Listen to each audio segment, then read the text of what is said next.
I got fired from my second job because I wouldn't post a ghost job. Big dog. Outside my body. Today we're going to be watching the recruiter's POV in terms of the job market when it comes to ghost jobs and return to office mandates. So let's get into it. I got fired from my second job because I wouldn't post a ghost job. So let me explain what I do for my second job, what I did for my second job. I was a hiring manager. I usually just post job listings sometimes on Indeed or other job listing websites for my company. I'm not going to explain what company that is because I can't do that. But I am going to talk about what I can talk about because I read through my NDA. I used to post ghost jobs, which are fake jobs to encourage our current employees to work harder. These jobs will be fake jobs, so you can apply for the listing, but not actually get hired. They're called ghost jobs. You're probably wondering, I applied for all these places, why am I not getting callbacks? You might have applied for a ghost job, which isn't a real job. It's just put there to show that we're looking for new hires at higher rates to get our current employees to work harder, as an incentive to make them work hard, as opposed to increasing the base pay or the base rate. And I've made maybe 300 ghost job listings. I've made a lot. I've made so many. It's insane. And what messes me up is that they're still doing it. And I got into a little bit of a scuffle, a fracas, one might say, with my previous hire manager. My hire manager said, hey, you stopped posting ghost job listings. What's going on, buddy? It's really working. It's helping our team morale. I said, listen, this is the first time I've ever said this in my life. I don't feel good about doing this. This might be the first time I've ever said that. I don't feel good about, usually I have like no moral, no ethics about anything. I just didn't feel good at all about doing it, despite the fact that I was getting a massive bag from it. And he said, well, we need somebody to do it, and you're the best we've got. I'm not going to continue to post ghost job listings so our employees can act like they are scared to lose their jobs. That ruins their mental. It destroys their mental health deeply. And he said, that's HR's job, not ours. So I'm talking to him, and I'm arguing. And at this point, he's shouting, I'm calm. So I'm thinking I can take it to HR, and he says, we're probably going to have to talk about this later, but you should clock out for the day. I said, I don't want to clock out for the day because we're not done talking about the specific issue. This is insane. This is psychotic. So I go cool off. I talk to my friends in the Discord. We're cooling off. We're talking about it. Another one of my friends does the same job as I do. He also posts ghost jobs, and it's disgusting. It's not just my company. It is every company I'm seeing doing this. It's Walmart doing this. It's Amazon doing this. I'm not going to disclose my company, but it's Best Buy doing this. They're posting these fake job listings to trick you into thinking, oh, well, they're hiring a bunch of other things, or because just in case you're looking to move to a new job or talk about needing a pay raise, and they'll post a new job at a higher rate. Say you got hired in at $17 an hour. They'll post a ghost job at $22 an hour. And if you try to apply for that, they'll clock you for that. If you try to apply for that, they'll clock you for that, and they'll know it's you because they got your social security number and you applying for the job. It is a disgusting business practice. Because as soon as you apply to get a higher position or anything like that, they'll talk to you about it. And they'll ask you, why do you want a higher position? Do you want more pay? Are you dedicated to the company? They'll give you a performance review. They'll check everything about you just to see. I recommend, this is my honest opinion, this is my honest recommendation, doing the bare minimum at jobs. Bare minimum. I mean bare minimum at jobs. Just coast. Just coast by doing the bare minimum at jobs. Don't try to do anything extra or crazy. Just coast by doing the bare minimum at jobs. I'm so serious. Because I didn't know this was so much of it. I thought it was just my job doing this. I thought we were like the monopoly on doing this. That's what I thought. But I'm applying to other jobs. I'm applying to other places, and I'm noticing the ghost jobs. I'm noticing that there are many of them. There are so many ghost jobs that are just fake. They're just fake jobs. I am sickened. I'm disheartened. I'm disgusted. I'm angry because I don't have my second job anymore, by the way. It was a small job. I worked 20 hours a week just doing the analytics and the hiring for a company. That's all I did. But I still work at Amazon. But man, I'm just sickened. Amazon doesn't care about what I post, by the way. They're fine with me doing whatever. Amazon doesn't check anything I do. They don't care about me at all. But man, this is stupid. This is weird. Look up ghost jobs. Just look them up. Looking back, I've definitely applied to a few ghost jobs. A few. A lot of you are really underestimating the job market in 2024. Let me tell you about some of the people that I'm talking to who are actively looking for jobs. I've been in the recruitment space for coming up to a decade, so I talk to hundreds of candidates that are looking for jobs or thinking about looking for jobs. And here are some of the things that they're saying that they're experiencing. Number one, you have to apply to a lot of jobs. I wish this wasn't the case, but for most people I talk to, they are having applied to hundreds, if not thousands of jobs on their job search. And here's the catch. They're not just random jobs. They have to make sure that they're actually applying for jobs they're qualified for and not just spamming out thousands of random applications. Number two, they're experiencing really long interview processes. I'm talking 5, 6, 7, 8, even 9 or 10 rounds of interviews. Number three, they're also experiencing a lot more assessments and take-home work, a lot more than they've ever experienced before. Number four, they're experiencing long waits in between each stage of the process. And number five, and this is probably the worst of all, we're seeing a lot of lowball offers right now. Or we're seeing them switch things at the last minute. For example, you might think it's a fully remote job, and in the last round you find out it's hybrid or in the office 5 days a week. Or you say you were looking for 100K, they keep saying, yes, we can do it, and then they give you an offer of 80K. This is what happens during the employer market, which is a massive switch from the Great Resignation of 2021. Okay, so let me explain how to tell when you actually are applying for a ghost job.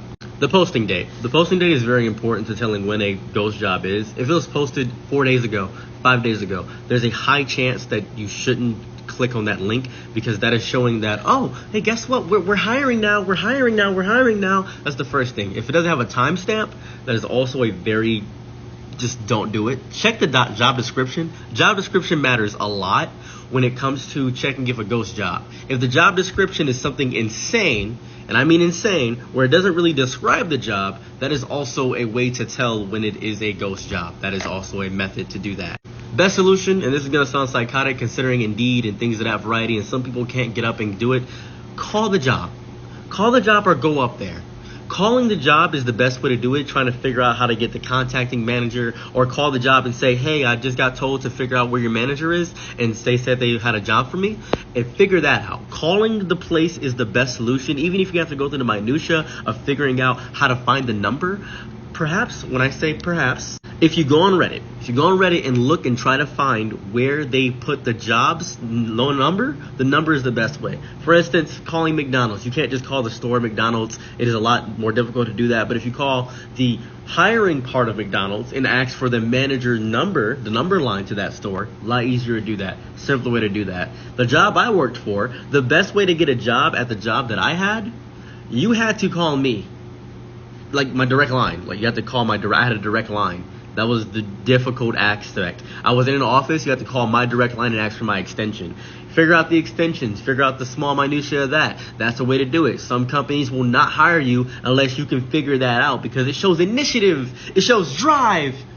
That's the best way to do it. If you see a job listing online that you're not getting a call back, you're wondering, I applied for 100 jobs. Why am I not getting a call back? This is so strange. Yeah, because you didn't go the extra mile to find the actual numbers. It seems scummy and weird to do that, but that's how ghost jobs work. Kind of like ghost restaurants, where you see a restaurant where it's within another restaurant, like Mr. Beast Burger, those restaurants, right? That's Reese back there. There's a bunch of things that you can look out for. There's so many methods in which you could do that. It's very, very, very hard to do, though.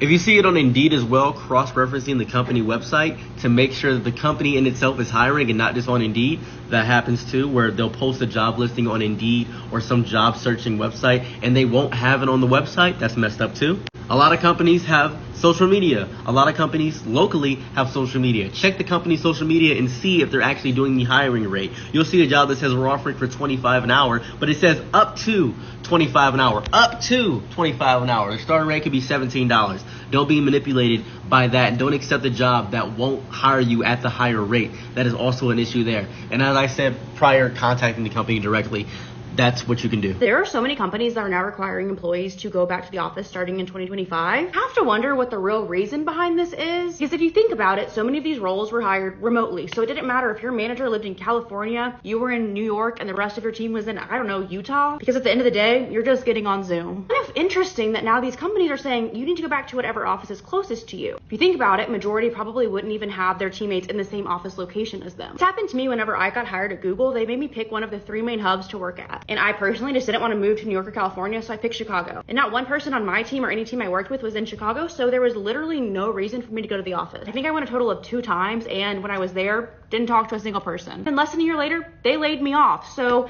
not only did they waste thousands of dollars to move me here, but they also literally made me pick up my life for no reason. It makes me wonder if companies are doing this with the hopes that their employees will just voluntarily resign and they can avoid doing more layoffs. It's just so obvious that these companies genuinely do not care about what's best for their employees. It's just what's best for them.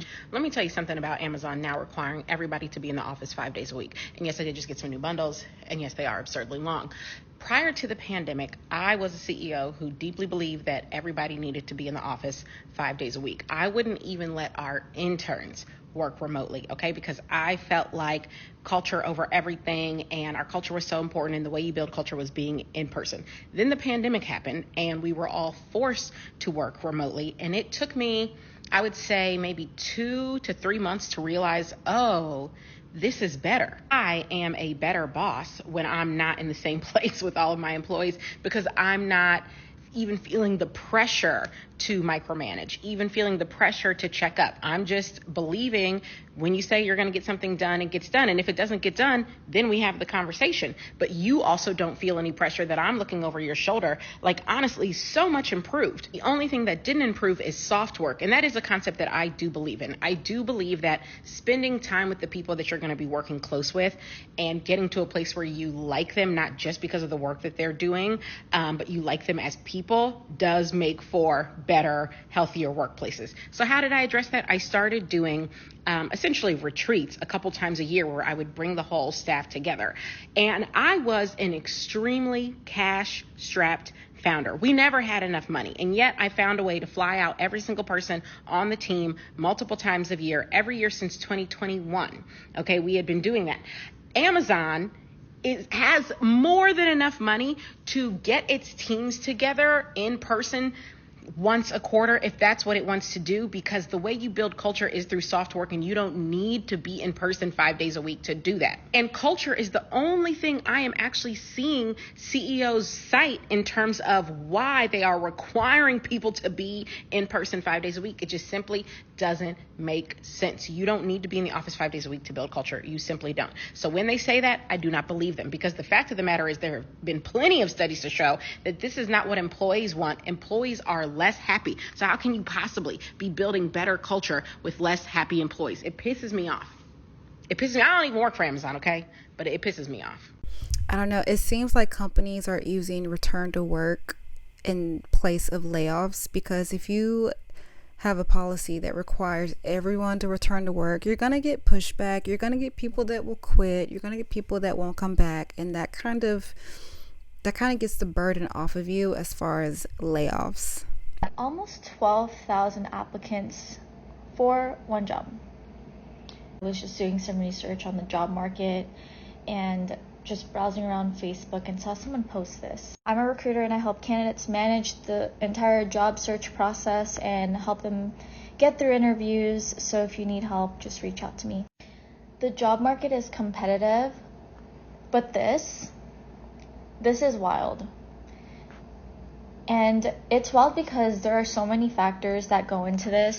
But let's break this down so that you're not intimidated by the competitive job market and that you know who you're competing against. I've been hiring in the tech industry, and this is really common for remote positions in tech. It's true, like I would get over 300 applicants a day for one job. But as I scroll through the applications, more than a quarter of the applications I receive are not qualified for the role. There's a ton of people who are mass applying. There's also robots applying to positions. And you can tell because either they're from a different country or that their resume just doesn't make any sense. And why are they applying for this job? Then you've got the rest, people that don't even live in the country that you're hiring for. So I'm hiring for the States, and there are people applying from India, from Europe, from all over the world. I'm all for going for an opportunity, but when it comes to living in a different country and you don't live in the country you want to work for, there's just a lot of regulations around it. So in the long run, it's just not going to work out if you're in a different country and your team is in the US.